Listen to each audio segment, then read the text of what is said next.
नमस्कार साथियों, स्वागत है आप सभी का प्राचीन भारत के इतिहास के प्रैक्टिस सेट नंबर 4 में। इसमें 30 एमसीक्यू स्टाइल क्वेश्चन हमने लिए हैं जो आपके लिए बहुत ही इंपॉर्टेंट होने वाले हैं। आप UP TET, C TET, super TET या फिर किसी अन्य वनडे एग्जाम की तैयारी कर रहे हैं तो ये वीडियो आपके लिए खास होने वाला है। देखते हैं पहला प्रश्न। ऋग्वैदिक काल में अघन्य यानी वध न करने योग्य शब्द का प्रयोग किस पशु के लिए किया जाता था? तो गाय के लिए किया जाता था इस शब्द का प्रयोग। सिंधु घाटी सभ्यता का प्रसिद्ध स्थल लोथल किस नदी के तट पर स्थित था? तो लोथल स्थित था भोगवा नदी के तट पर। महात्मा बुद्ध के जीवन की किस घटना को महापरिनिर्वाण के नाम से जाना जाता था? तो महात्मा बुद्ध के शरीर त्याग की घटना को महापरिनिर्वाण के नाम से जाना जाता था। द्वितीय बौद्ध संगीति का आयोजन कालाशोक के समय कहाँ हुआ था? तो द्वितीय बौद्ध संगीति का आयोजन वैशाली में हुआ था कालाशोक के समय। मौर्य साम्राज्य में गुप्तचर विभाग के प्रधान अधिकारी को क्या कहा जाता था? मौर्य साम्राज्य में गुप्तचर विभाग के प्रधान अधिकारी को कहा जाता था महामात्य पसर्व। प्रसिद्ध प्रयाग प्रशस्ति अभिलेख की रचना समुद्रगुप्त के किस मंत्री या कवि ने की थी? तो हरिसेन ने की थी प्रयाग प्रशस्ति अभिलेख की रचना। हर्षवर्धन के दरबारी कवि बाणभट्ट द्वारा रचित संस्कृत उपन्यास कौन सा है? तो बाणभट्ट ने लिखा था कादम्बरी। बी विकल्प सही होता है। कल्हड़ द्वारा रचित राजतरंगिणी में मुख्य रूप से कहाँ का इतिहास वर्णित है? तो मुख्य रूप से इसमें कश्मीर का इतिहास वर्णित है राजतरंगिणी में। गुप्त काल का प्रसिद्ध दशावतार मंदिर जो पंचायतन शैली का है कहाँ स्थित है? तो गुप्त काल का दशावतार मंदिर जो पंचायतन शैली का स्थित है देवगढ़, झांसी और ललितपुर में। चोल राजवंश के किस प्रतापी राजा ने बंगाल के पाल शासक को हराकर गंगैकोंड की उपाधि धारण की थी? तो ये राजेंद्र प्रथम को हराकर, राजेंद्र प्रथम ने चोल राजा को हराकर उपाधि धारण की थी। सिकंदर और राजा पोरस के बीच प्रसिद्ध हाइडेस्पीस का युद्ध किस नदी के किनारे लड़ा गया? इसको झेलम या वितस्ता का युद्ध भी कहा जाता है, तो झेलम नदी के किनारे। जैन धर्म के प्रथम तीर्थकर ऋषभदेव का उल्लेख किस प्राचीन वेद में मिलता है? तो ये मिलता है ऋग्वेद में।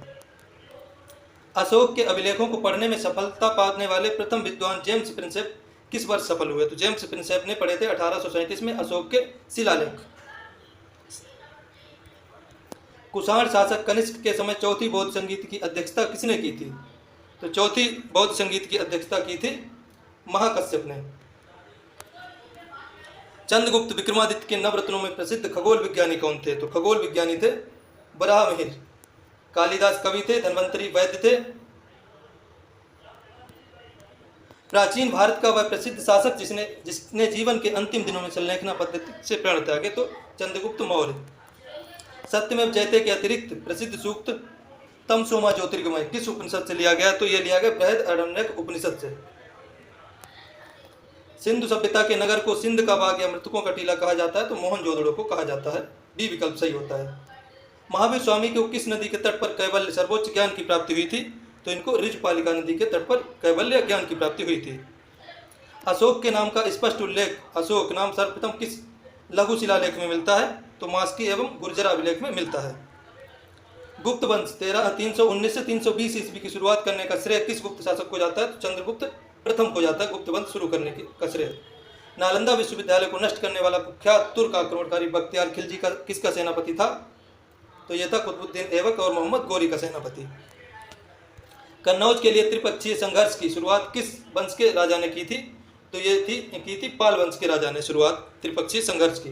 एलोरा के प्रसिद्ध कैलाश मंदिर चट्टान काटकर बनाया गया का निर्माण किस राष्ट्रकूट राजा ने कराया था? तो राष्ट्रकूट राजा ने कराया था, इसका नाम था दंतिदुर्ग।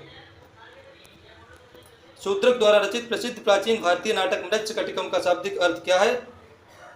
तो मिट्टी की छोटी गाड़ी इसका शाब्दिक अर्थ है मृच्छकटिकम का। हर्यक वंश के राजा किस राजा को इतिहास में कुणिक उपनाम से जाना जाता है? तो अजातशत्रु को कुणिक उपनाम से जाना जाता है। और पितृहंता वंश से संबंधित था।